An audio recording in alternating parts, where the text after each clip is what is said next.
Hi folks, welcome back to another episode of the Guitar Cast. This week I have Mr. John Copley with me. Not a guitarist. Not a guitar player. Although it's the Guitar Cast, I like to interview a broad range of people in the music industry. And this week, John is the director for JC Music Management, which is a music management company based here in Brisbane that manages local and national artists, notably Conrad Sewell, August River Band, Rene Lefebvre. Rene Lefebvre. Rene Lefebvre. Sorry, French is not my strong point. You've also been involved in organising major events such as the Fight Fire 2020 Bushfire Appeal, the latest Conrad Sewell National Tour. Yep. And you are also one of the go-to agents around Brisbane for booking corporate events. You've also secured major partnerships with Mercedes-Benz and Callaway. So, mate, thanks for coming on. Thank you. Thank you very much. Much appreciated. That's a good little recap of what I've been up to. See, this is why I'm busy, people. He's a busy man, very busy man. Yeah. So you've just come off the back of Conrad Sewell's latest tour. But let's backtrack a little bit and talk about how you got started with JC Music Management. Absolutely. Because you have the corporate side of things where you're booking corporate events, and then you also have the management part where you're managing artists for touring, new releases, marketing. How did you meld these two parts together? It all happened quite organically. I'm a music lover first and foremost, right? I'm a musician myself, and the music business it's a difficult business, and for most of the people that are in it are musicians and artists, and they're not businessmen. Right. I have a background in business. I worked in business before I got into music, so I had an understanding about business and had an understanding that as an artist, you are a business. You need to be able to operate as a business to be able to go into a recording studio and spend money on touring and things like that. So I noticed very quickly, and I had great opportunities working with someone like Conrad, and he gave me some fantastic opportunities very early on.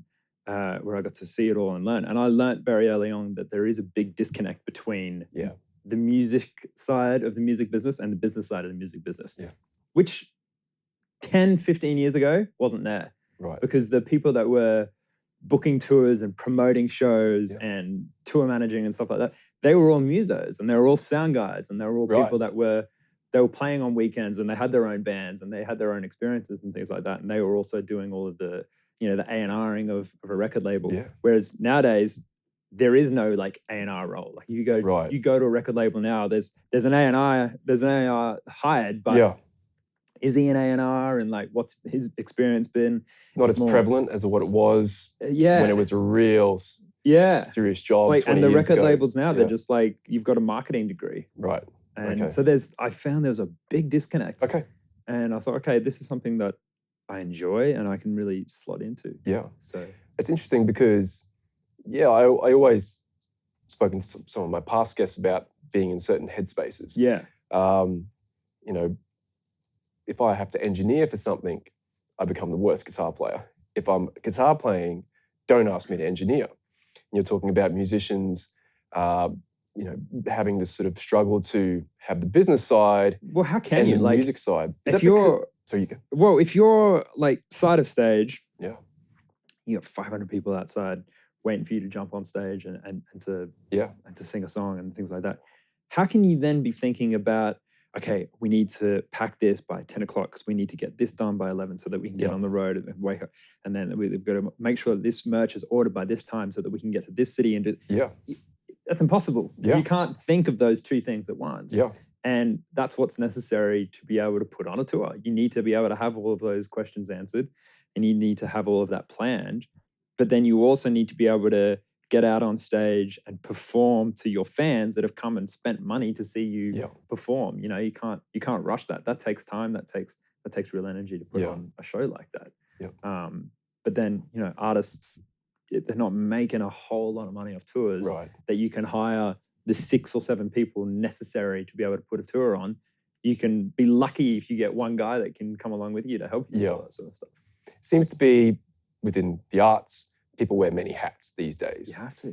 That word producer now would encompass engineering, producing, if you're a guitar player or a drummer, you play guitars for the person you're recording 100%. for.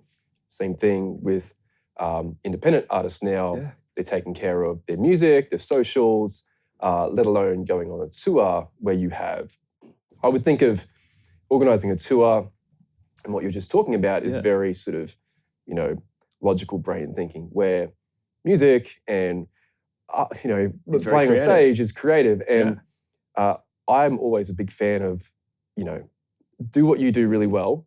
And if there's something else that is completely different to what you do, then get someone else to do that really well. Yeah. And marry those two. Yeah. Or however many people you have to make that work. Absolutely. Yeah. So, so touring, talking about, I've never organized a tour. I've been on tours, so I'm a musician on that end. You've been given an address and a time. be there at this time, and don't wear a flannel. Yeah. So let's talk about what goes into organizing a tour, because I think we sort of take for granted that, this person just rocked up and played. Yeah. Here's the band and got my ticket. Because I know they can be a nightmare to organize. They can be if you've been, they definitely can be. Not a linear process, right? No. To organize a tour. And there's many hats in this side of it as well. Like there's booking, promoting, and then sort of managing and financing. And if you can get someone who can do the whole lot, hats off to you. Yep. I certainly can't. Like the booking side of things is something that I really struggle with, but then the financing and the managing side is something I'm really good at. And the promoting side, sometimes it works for me, sometimes it doesn't. So there's different areas that go into making a tour successful and to making just to even put a show on and make the show successful. A lot of venues are just blank canvases, and you got to come in, especially when you get to the top end of touring, when you're doing bigger capacity rooms and like something like River Stage, for example. Right. That's just a blank canvas, and you're putting in your own PA, and you're putting really. If it's to cater for the kind of ticket sales that you got to sell. If you got to sell 4,000 or 5,000 tickets to a show, you're going to want a PA that's going to sort of handle that. If you're selling like 9,000 tickets to a show, you're going to want something with a little bit more power. Yeah. So on that end, you've got to think about that. For a majority of touring around Australia, you don't really need to worry about any of that. If you're doing 500 to 1,000 cap rooms or anything less than that, those sort of rooms have got a good PA. They've put in that investment already. Yeah. So that side of it's already covered. But there's definitely a whole rabbit hole of tech stuff that you need to be across. Yeah. And that's something that can really stuff up a show day. Yeah. Is because at the end of the day, for a show day, you just want things to be smooth for the artist and for the musos and for everyone involved, all the way down to like the ticket guy that's standing at the front. If he's having a good day, and he's the first person that the guests that flows on, right? The ticket holders, that if they've coming in and they're being greeted well by the ticket guy, that flows on all the way through. I learned the hard way on shows that if I'm stressed and if I'm running around like trying to figure things out, that stress easily passes on to the show. And then you sit side of stage and you're seeing this show and you're like, why is this like sounding weird? Like what's going on? Like this isn't connecting at all. Like everyone's playing really well. Like the audience is just not vibing this show. Like what's going on? Everyone's stressed. Everyone just looks fucking, hang on. I was stressed about 10 minutes ago. That's why. It's like, you do have that sort of flow on effect. So I really had to manage that as someone who's on the road with artists and creatives. Is I'm now blending into that and be like, oh shit, no, I've got to separate myself and make sure that I'm not stressing everybody else out because of my own stress. So I spoke to Darren Muller. Yeah. One of the first questions I asked him was how important, the hang is, because he's been on a lot of tours. And what you're talking about is really interesting because, vibe, mood, I think it's contagious. Oh, hugely. And it's very, if you're moody, after a while, it will rub off on people. Man, so it's so funny. that will, it's like a virus. You said the ticket guy just goes all the way through. It so does. It's so funny that you say that because with Conrad, it's been so interesting because he hasn't been so consistent in this country because he's always going back to LA and writing and releasing songs and stuff, that it's been hard to try to keep a band going the whole time Yeah. because there's just not enough shows. Everyone Yeah. has to work, everyone Yeah. has to do things. We've been really lucky with this last band that we've put together that we've got a really good crew now. Right. And the drummer, we brought in Joe Taranto to play Yeah. drums, who's a weapon on Top guy. Yeah. Yeah. Awesome dude. And shout out to Brisbane Musos. yeah, right. because Come on. Dan Walsner. Walsner, Yep. Tim Sladden, Yeah. and Joe. It's just like And you on keys. and me, I on was, bass I was too. on bass. Yeah. Yeah, that's another story. Yeah. That's a good story. Yeah. I'm jealous because I saw you guys, we'll talk about soon, but I was eating dinner a few weeks back. Yeah, watching the I'm footy. like, oh, yeah. Yeah. I think that's Conrad singing. And I looked up and all I saw was you. I'm like, looks like John on bass. It is John on bass. I'm like, oh, God, man. yeah. For the moments you find yourself in. Yeah. But it was funny with Joe because he had heard like from other drummers like the experiences of playing with Conrad and stuff like that, and I just gave him a heads up. I was like, man, come have a jam, but like I'll give you a heads up with like what kind of guy Conrad is because he cut his teeth with like so many players in LA. He lived in LA for 9 years, so he cut his teeth with so many players over there that he had just like a sort of standard that he was sort of used to, and if he was to say, you know, that was shit or something like that, he doesn't mind saying that to people. And sometimes it's a little bit confronting when you get that. Yeah. So I just giving Joe the heads up. And when Joe came in for the jam, we like played one song and Conor was like, yeah, cool. Anyway, so tell me about you, man. And we just sat down and like started chatting. So the vibe is so much more, you know, the hang is so much more important. Yeah. And like Joe could play and there was no issue with that at all. Like I knew he was going to be able to play the songs and do them justice. But it was like, let's just have dinner and like have a beer and just see how we get along. And taking criticism professionally is really important. Hugely. Giving and taking criticism professionally is a big thing. Trying to achieve whatever it is, putting on a show. Yeah. And because I've been around plenty of musical directors that, you know, you talk to them and it's just great, you know. But then when it comes down to the musicality of things, they can be pointing fingers and can be a bit rough. But it's all in good nature to get the best result in the end. And so taking things professionally is... Yeah, you just got to be open to all of that. At the end of the day, you can be so focused on your own role that you can sort of forget about everything else. And a good music director should be able to completely separate themselves from what they're doing, look around and be like, okay, cool, what's going on, what's needed and stuff like that. And that's what a good MD will do. So. Yeah. So you mentioned you're very good at making tours profitable. Well, and that when when there's a crisis that you're very good at managing crisis and that last minute crisis. You've never had to cancel a show. No, God, no. I would hate to cancel a show. That would just, that would be so funny because I spoke to Scott and coming back to talking about touring, how they can be a money pit. There's a lot of unpredictable factors. Yeah. He said with Transport, they were set to play one of the biggest shows for Canberra on their tour. Yeah. And it just happened to be the worst storm in the history of Canberra.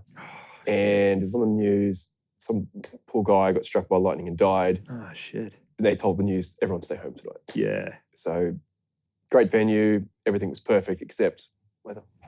That's... You know, which...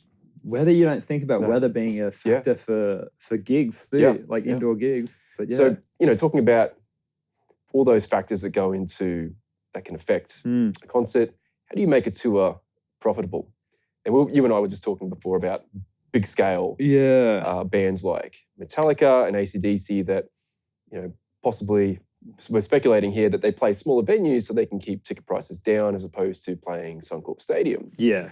But they're on the bigger end of things where they can afford to possibly make a living, make a bit less of a profit, but also keep ticket prices down for fans. Yeah, I'm sure that, I've never worked with Metallica or AC/DC, but so I can only speculate here. But I'm sure that's like going into it for guys like that. Like they're making money, like they're doing their thing. Like at the end of the day, they just want to like play good music for the fans and like not have to go through too much stress and drama about shows and stuff like that.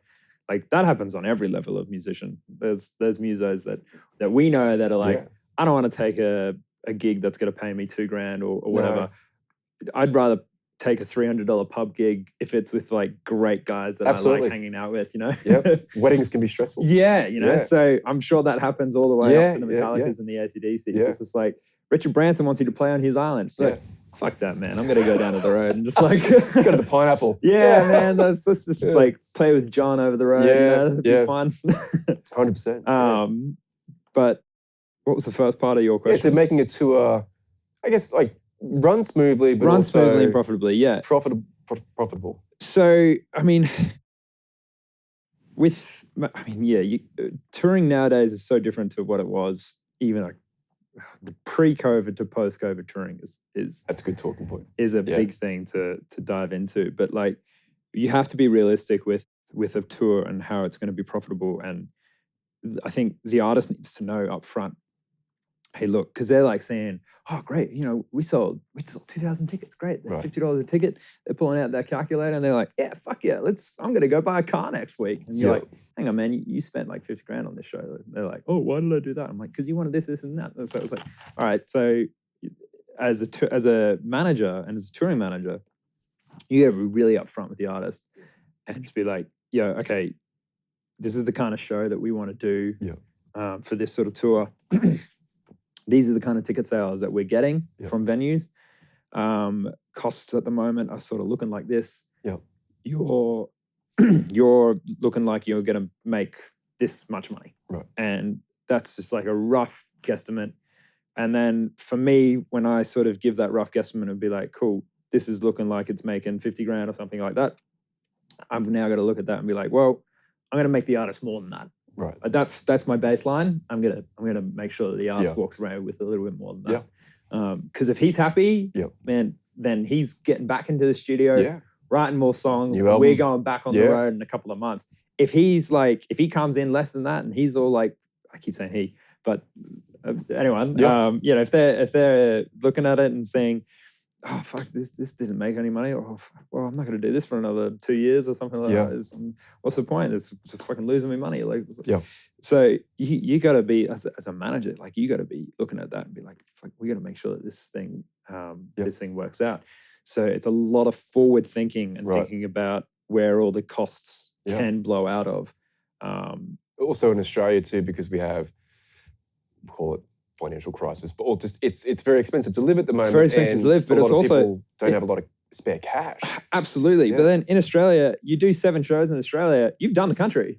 You can't do much more than that. So it's like you got to try to find creative ways, and that's why at the moment I'm really pushing a lot of my artists to go regional. Right, and because you had a great response from the regional market, like they love it when you go out there and you do a show. It's like, cool, let's go out to Dubbo and let's go to Albury again and let's go Wagga. I love Wagga. You know, people you go out to Wagga and everyone gets there and it's like gets around a show and really comes in and gets involved in it. Regional towns, I even know because I'm from Mackay, they do inject a lot of funding into building better venues that can host bigger artists in Mackay. 100%. They've had Elton John. Yeah, came a few years ago. Man, he went up. He did. Yeah. So, but then going back to your point before about like ticket prices and stuff like that, you know, Sydney and Melbourne, you can charge $85 for a ticket, but then you go to Mackay and you charge $80 a ticket. They're like, who the fuck's this guy? Yeah. So you do have to be realistic with that. So, okay, look at the market, look at the ticket price, look at what it's going to cost. You don't want to make it too broad. You want to keep everything around the same sort of ballpark figure. But you have to be realistic about like where you're hitting and like where you're going. So that's something we've just had to learn and trial and error. Price point is tricky, isn't it? Because everyone has their, you know, if that was $10 cheaper, I would have bought that. You know? And there's lots of people I do know that go, you know what, no, my budget says this, and it was $20 too dear. But like, how do you can't gauge that. You don't know what works for everyone. So finding that you just got to sort of look at it. Price point for a ticket, I imagine, is really difficult. And look at like I look at the venue, look at who else is playing there, and seeing what this sort of median sort of price is. the Big Mac theory of like The Big Mac theory. Well, right. that's the like the international Big Mac theory Right, is like how much yeah. is a Big Mac around Yep. the world. I do that with the local pubs I like and the that. pints. Yeah. So it's just like, all right, how much is like a pint of 4X or something? yeah. And if that's $11 Yeah. and people are going there, you're like, all right, these people got money. They got It's money. like, yeah. you know, if that's $7, you're like, all right, that's what people are like used to paying. So they're not going That's to want to great. spend $60 on a. I haven't thought of that. Yeah, that's definitely something I use. So Right. you got to look at that for sure. Because it's, I mean, you're saying $10, $20 deer or something like that. I'd say people are looking at be like, if that's $2 more expensive or $5 Exactly. more I mean, expensive, yeah. you know, it's a very small margin. Yeah. For, It breaks the bank. yeah. And like right now with the current economic sort of position that we're in, this is for shows. I mean, how many international shows like artists have been performing in the last 6 months here, right? Handful? More than I've ever seen. Like in the usual sort of space of touring, we'd be lucky to get 1 or 2 Suncorp big acts to come. Like there'd be an Adele, and then later on that year, Bruno Mars would come. Yeah. You'd be like, cool, that's a great year for international. And there'd be like a smattering of other internationals that would come and do smaller shows and stuff like that. But that was sort of it. And the last 6 months, we've had Pink, Blink-182, Taylor Swift, Harry Styles. You know, everyone's been coming here and like and doing these big shows.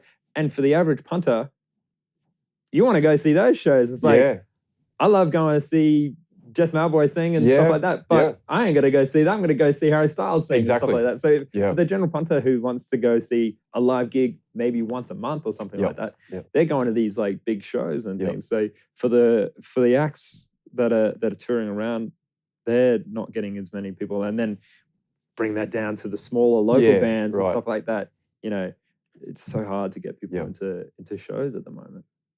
So talking about that's the logistics of touring, then you were also involved with organising the Fight Fire 2020 concert. Firefight. Firefight. I'm thinking Metallica. Fight Fire. Yeah, so right. Fight Fire with fire. So the Firefight. Let's correct a couple of things. I didn't organise Firefight. Right. That was a massive festival. Okay. Yeah. I organised a very, very, very, very small amount. But you were involved. I was involved because Conrad performed, and organising that was a huge pain in the ass. We were on tour at the middle of that as well, and we were doing Conrad's Big World Tour, and we were going to all of these regional towns in 2020, and we had planned this out. I had planned this. We were touring January and February 2020. Right. I started planning this in like September or something the year before. Yep. Some big names that played at.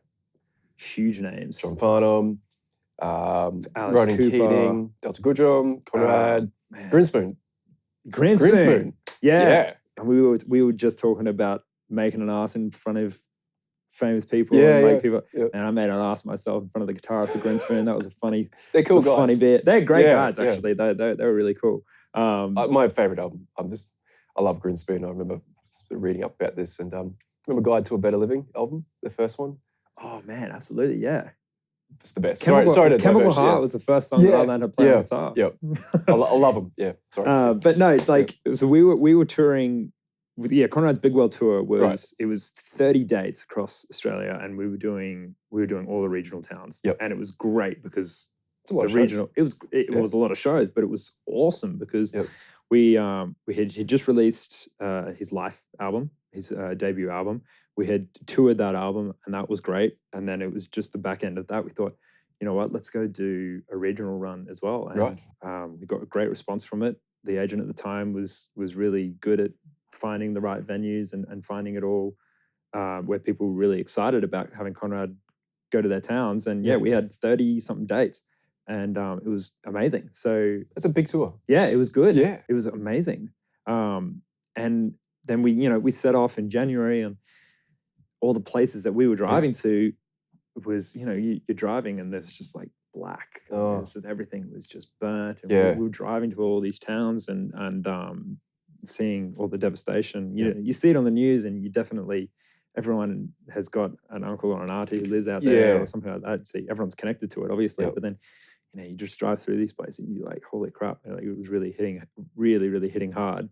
And it's terrifying. This is off point, but I have some friends who are firefighters. Yeah. And they know about fighting fires of that, magnitude. Yeah.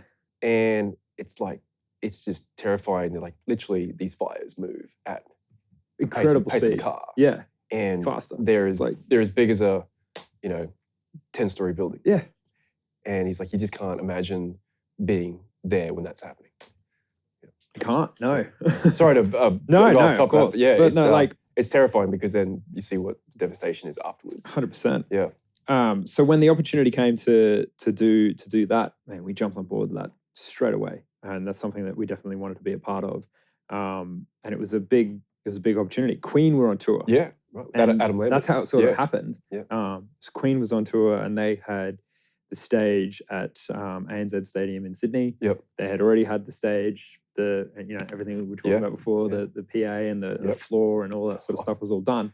And so they donated that. Just said, we played the Friday night or whatever it was. Right. So on the Saturday is when they hosted the festival. So all of that was paid for and done. Wow. Which was, awesome for Queen to do that. So it just literally meant that all you needed to do was sell tickets to the public and book artists. And then all of the artists were doing it for free. Right. So, we were going in there, we weren't getting a fee. No one was getting a fee. Right. So it was purely just to raise a bunch of money and then just inject that all back into the thing. Side note, funny story. As we were touring through everything, you want to give back, right? Yeah. And we were like, fuck, what are we got to give back something to all of these places. And so we were selling merch at all the shows. And so every time we sold out all the merch and stuff, we would donate a percentage of the merch back to each town that we went into and just went to the local fire stations and just donated that in. And then when we went on to Firefight, I was like, man, Conrad was like, oh, we got to do something bigger than this. And he went on TV and he's just like, I'm like, just tell them that we're giving a percentage of our merch away and things like that. He's like, yeah, percentage of our merch is being donated in. Gets on TV and he goes, yeah, 100% of our merch is being donated. I was just like, that's generous, man. And he goes, how much merch are we selling anyway? Like $5-6 grand? I'm like, you sold $48,000 worth of merch. He was like, what? Again, why you need to make sure that you're upfront with your artists and so they know what's happening. Yeah. So he's very generous. Yeah, and he was just like, are you kidding me? I'm like, you said it now, man. We got to donate that. He was like, fuck, all right. So that's what happens. Oh. Well, I'm sure they appreciated that. Yeah, well, I mean, that would be a very, very big help. Of course, though. It's like, it's what you had to do. Yeah. But that was such a big logistical nightmare, that show. Yeah, getting back onto the actual touring side of things. But that was such a big logistical nightmare because, I think we were in the Sunshine Coast the night before, and we had to be at ANZ Stadium at like midday. Right. And like flying at that time was crazy because everyone was flying everywhere. There was flights were astronomically expensive. Yep. Delays and cancellations and stuff like this that. Is February 16. This was February, You know, when COVID was it was happening, but like not. My mom came to the festival, yet, right? and my mom, the whack that she is, she had a little cling wrap bag with a Dettol soaked towel, and she like wiped the seats down. Everyone's like, what are you doing? And she goes, well, there's this thing, COVID, that I read. And she's wiping her face. Little did we know. But so just trying to get... I was teaching at schools, and it was well in place then that... It was then. I mean, the room was just bombed with instruments, like basically wiped down Glen 20. Oh, wow. Every door handle. It was the strangest thing. Yes, that's so weird. Like straight off. So, Yeah, that was so weird at that time, wasn't it? But people at the time, you're like, what is this? And then obviously it happened, and then it was just the norm that everything was getting wiped down. But I'll go down in history of saying one of the dumbest things because I was just like, this is going to last 3 days and we'll be over it. A lot of people thought the same. We all thought that. My partner and I at the time were sitting on the couch going, oh, it'll blow over. Yeah. Like, surely, right? 6 weeks later, here we are. Yeah. Working I had home. flights booked to LA in April or something like that. I was just like, I'm keeping those flights. Yep.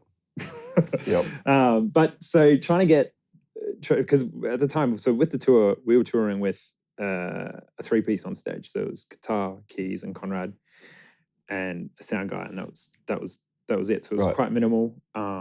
we couldn't do that show obviously for Firefight. Yep. So we needed to upscale it, but we had to find musicians that were available to play Yep. it and that wanted to play it for free. Yep. That was one challenge. No rehearsal?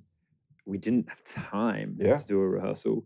We did like a semi-rehearsal that we sort of filmed and then sent that out whilst the day after one of the show, the Sydney show, which was like a week before Firefight. Oh.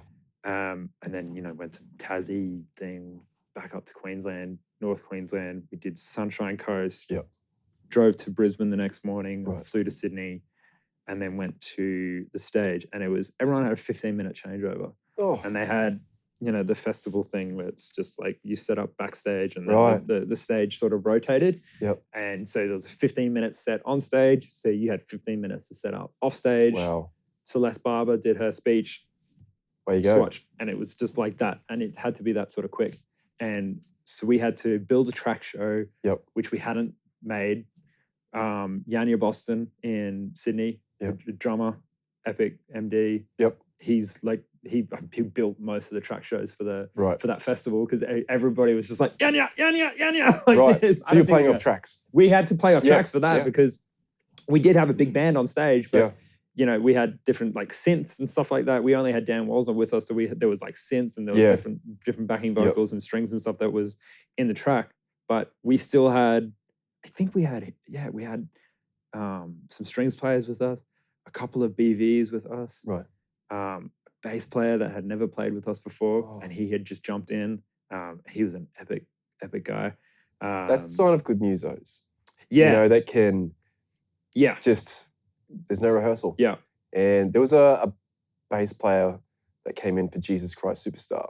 Oh, okay. I think it was the musical. Yeah. Years ago for, I might be wrong. Anyway, the bass part is really hard for this. And the bass player got really sick and, it's on at the entertainment center. And this guy came in off the street and just sight read the whole thing. That's incredible. Charts in one day and probably didn't, it's a long show, but just sight read the whole thing. Yeah, I just remember going, oh my God, that's amazing. I had to practice my parts. Yeah, that's crazy. Sorry to diverge. Definitely practice parts though, right? That's but to come in and just play, because it was streamed to 4.7 million people. Something like that. But so there was also a massive stadium right in front of you that was full of people as well. And exactly people in front of you. Yeah.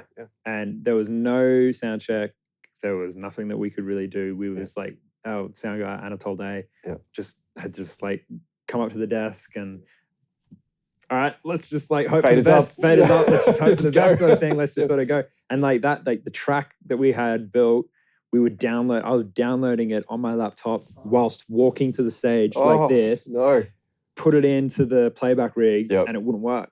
And we had like 3 USBs. None of them worked. And like, we were like re-downloading, rebuilding it like this. And they were like, hey, you're on in 3 minutes. And I was sitting there like this, like it was like a diffusing a bomb sort of situation. And then plugged it in, pressed play, had no idea if it was going to work and just went, show's on now. Can't do anything about it. Cheers. Quality musos. But that's true, isn't it? I mean, there's the big joke that went around years ago that Avicii or like one of the big Avicii's tour got canned because he forgot his USB stick. Oh man, it is true that music does run off. Live shows do run off tracks. They do nowadays. Yeah, I hate it, but they do run off tracks nowadays. And like, I mean, you can have 10 different redundancies. I know some guys that travel with like 3 laptops and 3 rigs and all this sort of stuff to redundancies. Backup for a backup. Well, my backup is you got a band on stage that should just rock a show, man. Yeah. I'm all for it. I'm all for. I love seeing things played live. Yeah. And if you can afford a 10-piece string section, do it. Do it. Yeah, it's awesome. It's so cool. There's an energy that comes from the music and the instruments actually being played. That's So that's all cool with it. I mean, for the bigger shows when you got like lights and things that are all time coded into the track and stuff like that makes sense. But I mean, you see these young up and comers that are like a solo act, and like I got an input list the other day. It was 16 track input list, and his stage plot was 1 acoustic guitar, and I'm like, where are the 16? Have you got 16 mics on stage? Like, where's all this coming from? What's happening? And he had 16 tracks from his laptop. Oh, wow. And then acoustic guitar and vocals. And it's just like, that's so unnecessary. That's like the reverse. Yeah. Like, 5-piece band, 1 track. Yeah. Or like, there's, you see like Mark Ronson, who'll play a full band, but there'll be, 1 track or 2 tracks going for whatever it may be. Yeah, but yeah, that's a lot. I always treat it like just another instrument on stage. Yeah. But it's not the band. It's just another instrument that's on stage. And Ed Sheeran's phenomenal. I love Ed Sheeran, and I've heard people call him a glorified busker before. And my opinion, I just go, man, have you seen that guy live? I mean, he can do a stadium by himself. Yeah. Solo at Wembley. That's crazy, man. It's the guy can that's get up a with feat an to do acoustic that. guitar and just rock it. That's so sick. His last tour, I was really glad to see his last tour. He had moments with the band. That was really cool. The band was great. Yeah, they were such phenomenal players. Yep. But man, that guy can get up on stage. Yeah, Yep. he's got a shitload of tech going on. A lot of tech. Yeah. But at the end of the day, it is just an acoustic guitar. So that's it. That's pretty cool for that. Yeah. Yeah. So Fight Fire concert, that was huge. That was definitely one of the bigger ones because of the logistics of it all. And there was so little room for error, and there was no way of, like, usually with venues and stuff, you can call a venue and you're like, hey, I'm struggling with this. Like, what can you help me out with something? They had 40 acts or something like that that were playing. And we were Conrad Sewell with next to Alice Cooper and Queen. It's like, forget about that guy sort of thing. Did you ever see the new documentary? It's kind of new, making of Michael Jackson. I forget the name of the song. It was the charity song back in the 80s. Oh, where they had one night to Greatest Night in Pop. Yeah, Greatest Night in Pop. I love that documentary. But they were talking about one of the biggest conundrums was they're like, all the tech stuff fine, but we've got 40 big personalities. How do you get them? Well, how do you get them all in one city at one time in one room? Yep. That's hard as shit. Yeah, and then they're all the top singers. I love that documentary. Well. I mean, I love Quincy Jones. Yeah. Flat out. Like, he's the greatest, I think one of the greatest musicians of the last there's century. Been no one in the last century that has had more of an impact on modern music than Quincy Jones. The volume of work he has done is unbelievable. Yeah. You look at huge producers and how much they've done, but he's had, from the 50s, 60s, all the way down, when he was playing trumpet as a kid as well. And it's tragic because pretty much everyone he's worked with is dead. That's that's so fucked.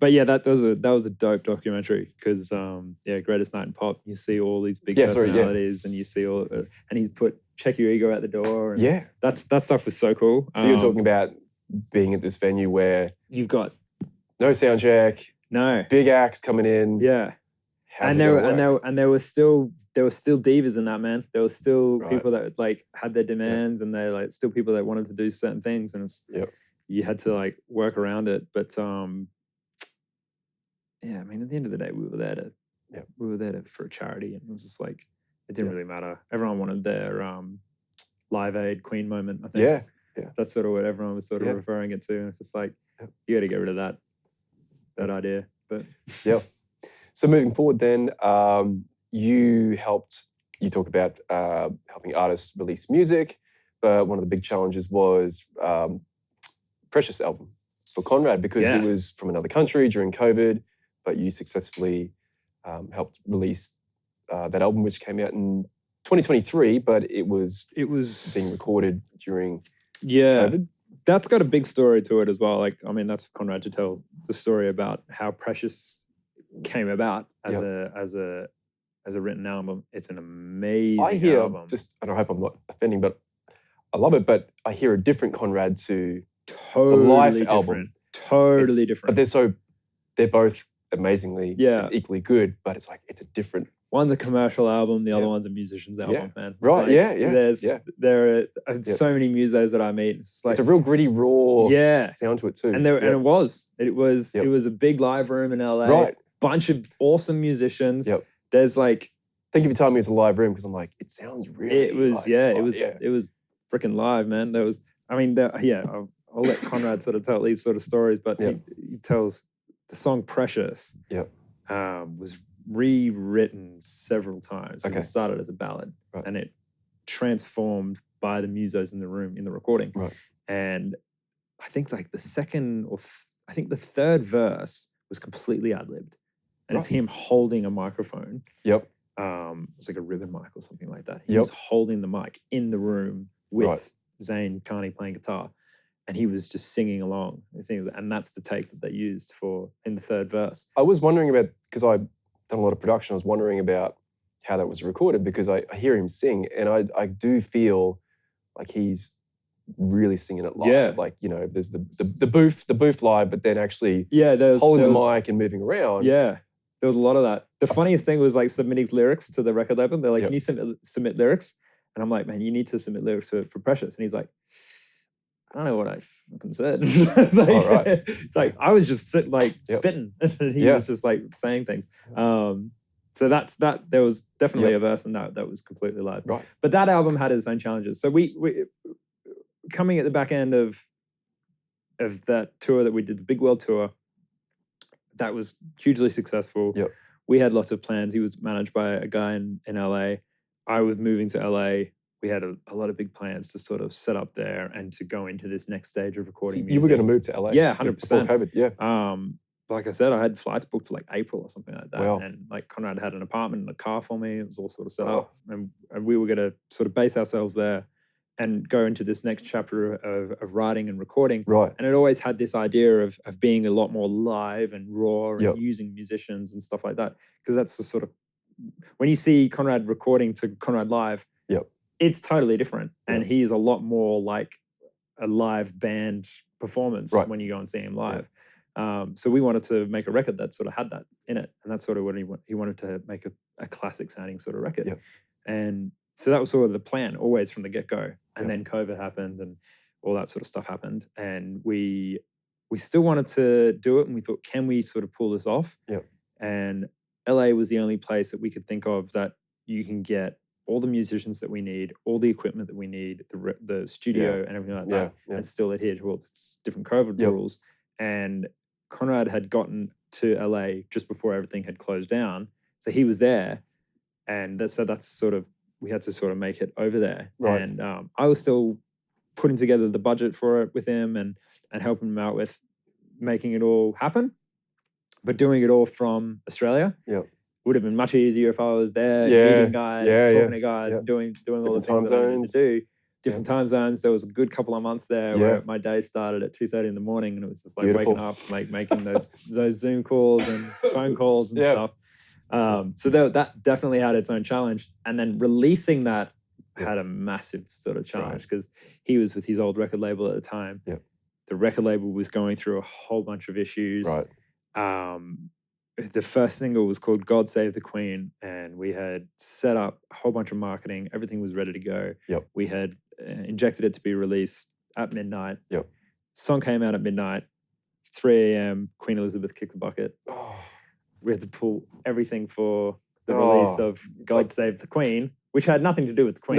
No. but I mean, you know, the song was an omen to rock and roll in the 70s in England, but so it was like it had actually nothing to do with the Queen, but so the title changed? No. The whole song was just canned. Yeah, like all of the marketing to it was canned. All the money that had been spent was just spent. You couldn't do anything about it. Like so that sort of fell on deaf ears. Right. Which is such because it was my favorite song of the record, and it was that was such a shame. But then that sort of set the tone for how that album was sort of released because it was through a big moment through Sony changing to what it is now, and Conrad was with Sony, and then now he's not, and there was a whole list of reasons as to why that was all happening, and that was all happening during the release of Precious, which is just a shame, but. You know, even on Conrad, I mean, that's Conrad's side of releasing music, but then even with like Rene and Orchestra for Band, when it comes to releasing guys like that, you're completely shifting how you're releasing because you're releasing to a different sort of market and also to a different sort of sized fan base. Right. But so many people nowadays just release songs. Just, you know, it's so easy to record a song. 100,000 songs a day now coming to Spotify. Yeah, no, it was 63,000 about 18 months ago. Yeah. Now it's 100,000 a Like day. 5 years ago, it was like 8,000 a week. Right. It was something like that. Yeah. I don't know the exact figures, but it was something like that. It was crazy. And across YouTube, Instagram, the noise is huge. The noise is huge. Yeah. Right. And so you release a song and no one will listen to it because it's just like you're releasing a song into nothing. So I'm definitely trying to make sure that my artists have a bit of a plan. If you get a release, if you want to release, pick a date that's 8 weeks ahead. Yeah. Right. Leading up to the date, you got to do the sort of marketing that's gonna push that release. What can we do around the release, like show wise? Is there some shows that we can do? If the release is going well, can we do a tour at the back end of it? We've done that with August River Band. We released their last EP and we toured around that. Doing that at the moment with Rene. He's releasing a bunch of new music and he's looking at releasing his album later on in the year. We got to look at doing some shows around that and doing something that can sort of help that release go. But that's definitely the way to do it. So many people nowadays, it's just like, make a song, release it, go on TikTok. That's not really a release, but yeah. There's have you heard of Damien Keys? I have. Yeah, I know Damien. Cool. And I've watched him over the last few years, but his marketing plans, they're actually longer now. Yeah. They were 14 days before, but now they're 21 to 30. Yeah. Really because there is more noise. And although you tell your fans about your song that's coming out, there's a lot of distraction that they forget. The date that's coming out. So longer marketing campaigns, more reminders for fans is it's a good thing. 100%. And then you need to give time to try to book shows around it as well. And I mean, I don't know what it is for everyone else, but for me and all my artists, we love playing live. Like that's all we want to do. Is I love be able live. You just want to get on the road and just be playing shows. So whatever we need to do to sort of fuel the shows, that's what we'll do. And that's what it is for us. There's the recording side's great. And getting into the studio is awesome fun and stuff. But I do it for the live shows. Right. So moving forward, you've just come off the back recently of Conrad Sewell's latest tour. I know. Sewell's. No, Conrad Sewell's 2024 latest tour where you played 12 shows along the East Coast of Australia. That was good. That was... Lefties was... Lefties was great. One of the big ones here. And, we did. We've just gone into a new agency and we just wanted to keep this small and tight, but... a lot more intimate. But then, like the last tour that we did was super intimate. It was an intimate night with Conrad Sewell and keys and guitar. And we didn't really have a set list for the one before this tour because Conrad was just sort of like wanted to get a vibe off the audience and go to the guitarist. I love that. Cool. Tommy Emmanuel never plays to a set list. He walks so out cool. and plays his songs. That's so cool. Yep. This tour, we're like, okay, cool. They've had that experience. The fans have had that experience. Conrad's definitely someone who's thinking about the fans and be like, what have they come to see? And like, what do they want to get and stuff like that. So they've had that experience. We're now going back to getting the band back in and playing a bit more of a show. Right. We've got the songs now. We've got the band. We're now doing a lot more of the show. So this last tour was that. We did do the regional shows as well. Like we went to Wagga and we went to Albury again. But then, we did a couple of the main cities. The next tour that's going to be coming up is going to be a lot more of the bigger cities and putting on a show. Right. This tour was great though because it was a band again. It felt like a band again. That was the coolest part. It did. It felt like a band that had been playing together since they were 15. But we were the boys. And the hangs come into that. It comes across. It comes across. People feel, whether they're aware of it or not. I believe I've been playing live long enough and spoken to a number of other people that, I mean, just look at someone like Brooksy. I mean, is there ever a bad night? I know exactly what I was It's always a party. I was talking about Brooksy this morning, man. He's such a character. I admire him because I played with him for many years, 5 nights a week. And, he can turn on the vibe. Whatever's 100%. Going on. I spoke to Jamie Clark last week and he was mentioning that there's very few people that can, block out life and get on stage and do and be consistent. So, someone like him, He's great at it. He's great at it, right? He's so great at it. So when you're talking about being a band, being live, and feeling like a band, feeling like a band is such a it's such a cool thing as well. Yeah, you feel like you got you feel like you got your brothers up there, and you get to actually do things as a unison. That's a great feeling. Yeah, music is collaboration. Yeah, right. Yeah, that's what you do, and so it's great playing on your own, and you get to express yourself when you play.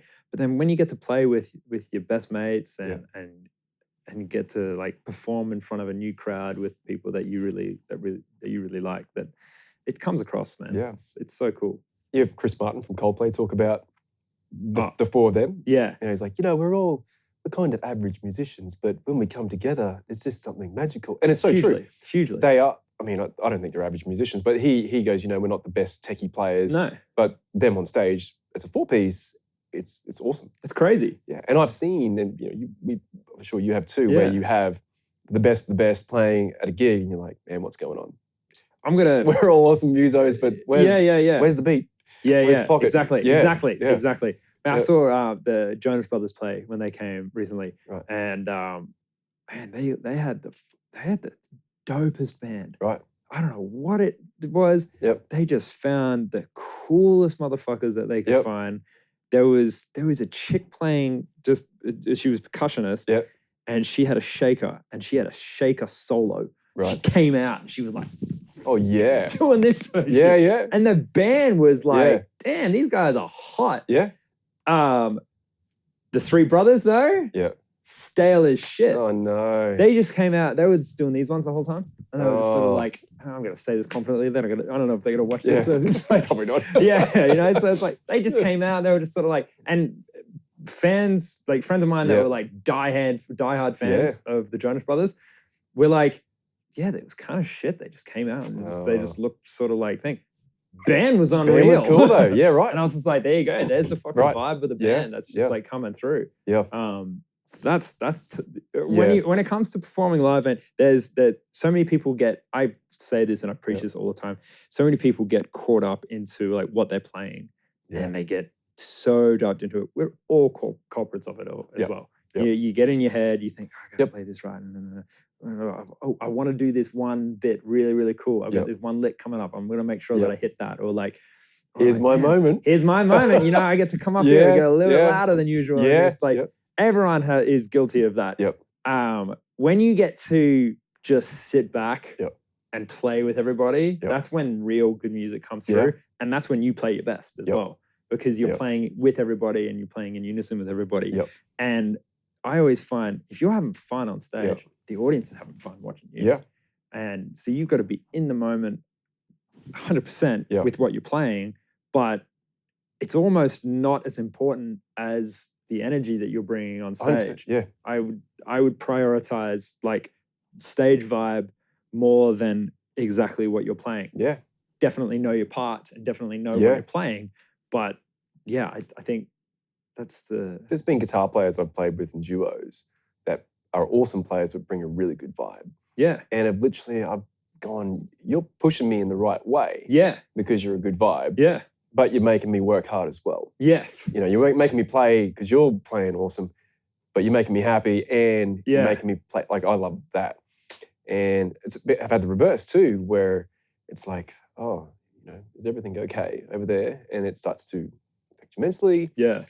Which obviously is going to happen, but it's definitely a real thing. Man, I used to vibing on stage. I used to give my brother heaps of shit about this because he was like, he's a phenomenal player, and he would just get on stage and he would have this the hair over the face, the glasses on, and the face just like, I was like, hey, you look depressed as shit, man. Are you happy playing guitar? And he goes, I love it. It's the best thing in the world. The focus face. Cool, man. That's really interesting because some people do have a focus face. The focus face, yeah. I'm concentrating, right? Yeah, like it's. I'm guilty of it. Yeah. Conducting. Right. With. It's good. You got your back to the audience. I know. I conduct guitar orchestras, and I'm not in a bad mood. But when you're listening to 30 people, or even a small group, rock bands, you're trying to focus, and for some reason you just, it's You never would have the played with frown him. happens. You never would have played with him because he's a guitarist, but Right. there's a guitarist, I don't know if I should name him or not, but he looks so unhappy. And you're like, is everything cool? And he's like, yeah, man, I'm happy as shit. And you're like, smile. Just he's like the best guitar player as well. Yeah. And he shreds like a motherfucker. Yeah. But then when he does loosen up, you're like, all right, cool. There he is. But yeah, like I used to give my brother shit that all the time. And he now, now that he's playing everything with Delta and he's her MD and doing everything with her, she's made him turn this sort of energy on. And it's made such a difference in his performance. Because he's like this open person now. He's smiling, he looks up and he plays guitar. And now everyone's just like, wow, who's this guy? Whereas what he's playing is probably a little bit less than what he was playing before. Right. Because he was playing like these incredible bits and pieces. He would always like concentrate on doing these like, awesome licks and like cool shit like that. He's doing a lot less of that. But people are saying, fuck, he's an amazing guitarist. And even like musos and like guitarists are being like, shit, that guy's like he's a properly good guitarist. And he's actually playing less sort of stuff, That's but awesome. he's playing to people. Yep. It's live. Yeah. Playing at because I've got friends who've played for musicals, orchestra pit, it's black, no one can see you. You have to concentrate. But when you're on stage, it's you're part of the show. Yeah. You're part of the spectacle. People are looking at you. Yeah, 100%. So successful tour. So what's the plan for the future? Just keep doing that, man. Yeah. If I could play every night, that would be so cool. Yep. Yeah, look, So Conrad he's gone back to LA. Conrad's back in LA. He's at the moment he's sort of flying back for shows every month. But so he's in write and recording mode. So is August River Band. So Rene's about to be in release mode. So that's definitely going to be the focus for the next little while, and just getting him in front of people. And then, I mean, even with Conrad, he wants to do. We got a big tour coming up in September. So definitely the focus is nurturing that. Right. For it's playing the Princess Theatre. Princess Theatre on September 13th. Yep. But yeah, so the short-term future, it's just getting on the road as much as we can for this year. But yeah, looking further into the future, I definitely want to expand my wealth of knowledge in the music world contacts. So I've got a trip to LA later on this year, and just meeting the right people, talking to the right people, and expanding my knowledge a little bit more. Like I've worked in Brisbane, and I've done the Australian music scene. The music scene overseas is completely different. And how do you find Brisbane music scene? I love it. I think it's I actually like really the cool. music scene. I get out a lot and see just even cover bands, originals. If I'm coming home from a gig, I'll go and see someone who I haven't seen before just to. I can pick a Brisbane muso to a Sydney and Melbourne muso. Right. I can pick where they grew up. I don't really like the Sydney muso. Really? Yeah, I don't know. There's such better? It's no like the Sydney musos are technically better, and they probably play a lot more. Right.